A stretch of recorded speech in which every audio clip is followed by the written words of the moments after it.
Assalamualaikum warahmatullahi wabarakatuh.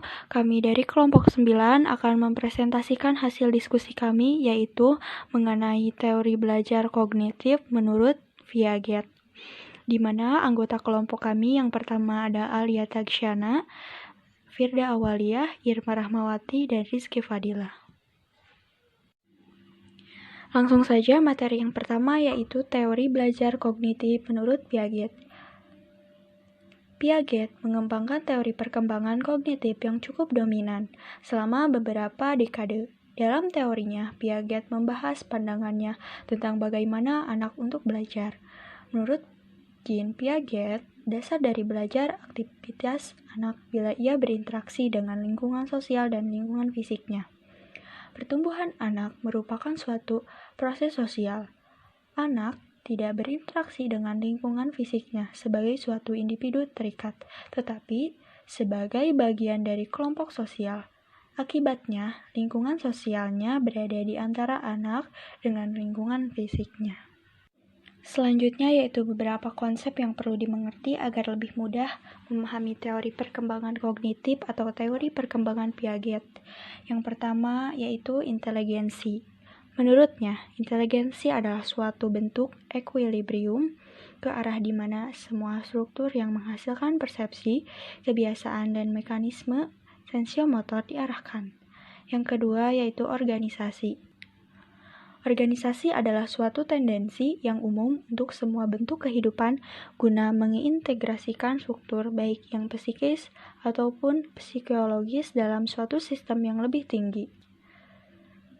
Yang ketiga yaitu skema. Istilah skema atau skemata yang diberikan oleh Piaget untuk dapat menjelaskan mengapa seseorang memberikan respon terhadap suatu stimulus dan untuk menjelaskan banyak hal yang berhubungan dengan ingatan. Skema adalah struktur kognitif yang digunakan untuk manusia mengadaptasi diri terhadap lingkungan dan menata lingkungan ini secara intelektual. Yang keempat yaitu asimilasi. Asimilasi itu suatu proses kognitif. Dengan asimilasi, seseorang mengintegrasikan bahan-bahan persepsi atau stimulus ke dalam skema yang ada atau tingkah laku yang ada. Yang kelima yaitu akomodasi. Akomodasi dapat diartikan sebagai penciptaan skema baru atau pengubahan skema lama. Asimilasi dan akomodasi terjadi sama-sama saling mengisi pada setiap individu yang menyesuaikan diri dengan lingkungannya. Yang terakhir yaitu ekuilibrasi. Ekuilibrasi adalah keseimbangan antara asimilasi dan akomodasi, sedangkan diskuilibrasi adalah keadaan di mana tidak seimbangnya antara proses asimilasi dan akomodasi. Ekuilibrisasi dapat membuat seseorang menyatukan pengalaman luar dengan struktur dalamnya. Prinsip dasar teori Piaget.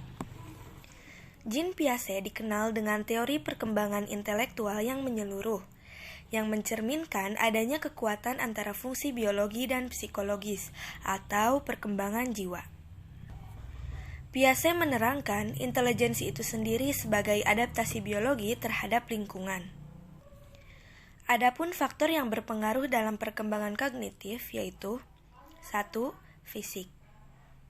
Interaksi antara individu dan dunia luar merupakan sumber pengetahuan baru. Tetapi, kontak dengan dunia fisik itu tidak cukup untuk mengembangkan pengetahuan kecuali jika intelijensi individu dapat memanfaatkan pengalaman tersebut. Kedua, kematangan. Kematangan sistem syaraf menjadi penting karena memungkinkan anak memperoleh manfaat secara maksimum dari pengalaman fisik. 3. Pengaruh sosial. Lingkungan sosial termasuk peran bahasa dan pendidikan. Pengalaman fisik dapat memacu atau menghambat perkembangan struktur kognitif. Dan yang terakhir, proses pengaturan diri atau ekuilibrasi. Proses pengaturan diri dan pengoreksi diri mengatur interaksi spesifik dari individu dengan lingkungan maupun pengalaman fisik. pengalaman sosial dan perkembangan jasmani yang menyebabkan perkembangan kognitif berjalan secara terpadu dan tersusun baik. Teori Piaget dalam pembelajaran 1. Memfokuskan pada proses berpikir atau proses mental anak, tidak sekedar pada produknya. Di samping kebenaran jawaban siswa, guru harus memahami proses yang digunakan anak sehingga sampai pada jawaban tersebut.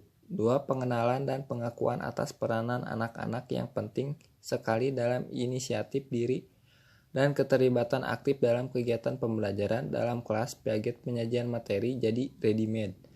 Tidak diberi penekanan dan anak-anak didorong untuk menemukan dirinya sendiri melalui interaksi spontan dengan lingkungan. 3. Tidak menekan pada praktek-praktek yang diarahkan untuk menjadikan anak-anak seperti orang dewasa dalam pemikirannya. 4. Penerimaan terhadap perbedaan individu dalam kemajuan perkembangan. Teori Piaget mengasumsikan bahwa seluruh anak berkembang melalui urutan perkembangan yang sama, namun mereka memperoleh dengan kecepatan yang berbeda. Kelebihan 1. Sebagian besar dari kurikulum pendidikan negara Indonesia lebih menekankan pada teori kognitif yang mengemukakan pada pengembangan pengetahuan yang dimiliki pada setiap individu. Kedua, pendidikan hanya perlu memberikan dasar-dasar dari materi yang diajarkan, untuk pengembangan dan kelanjutan diserahkan pada peserta didik, dan pendidik hanya perlu mendidik, memantau, dan menjelaskan dari alur pengembangan materi yang telah diberikan. Ketiga, pendidikan dapat memaksimalkan ingatan yang dimiliki oleh peserta didik untuk mengingat semua materi yang diberikan, karena pada pembelajaran kognitif salah satunya menekankan pada daya ingat peserta didik untuk selalu mengingat akan materi yang telah diberikan. Keempat, siswa mendapatkan bimbingan dari guru pada saat belajar. Kelima, pembelajaran berpusat pada otak. Keenam, siswa belajar sesuai dengan tahap perkembangannya. Selanjutnya, membantu siswa memahami bahan belajar secara lebih mudah dan dapat meningkatkan kemampuan siswa untuk memecahkan masalah problem solving.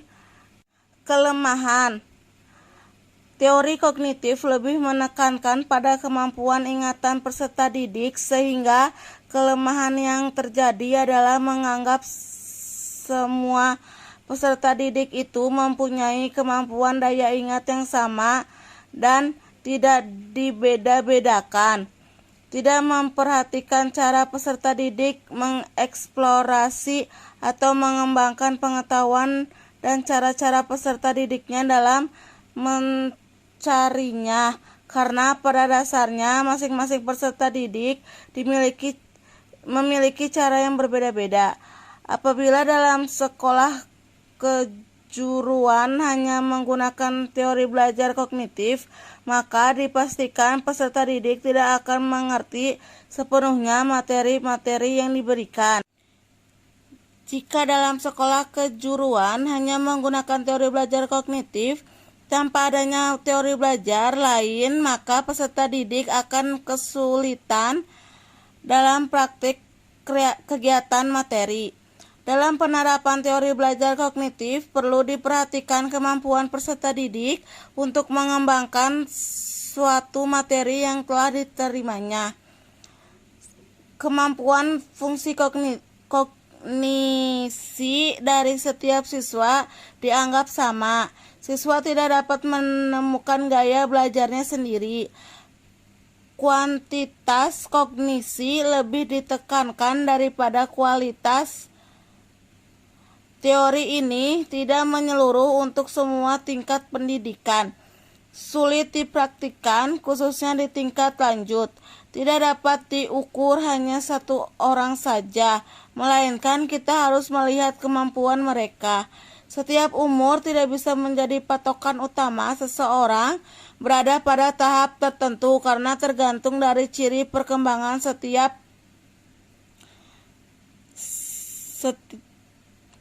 individu yang bersangkutan. Bisa saja seorang anak akan mengalami tahap praoperasional lebih lama dari pada anak yang lainnya sehingga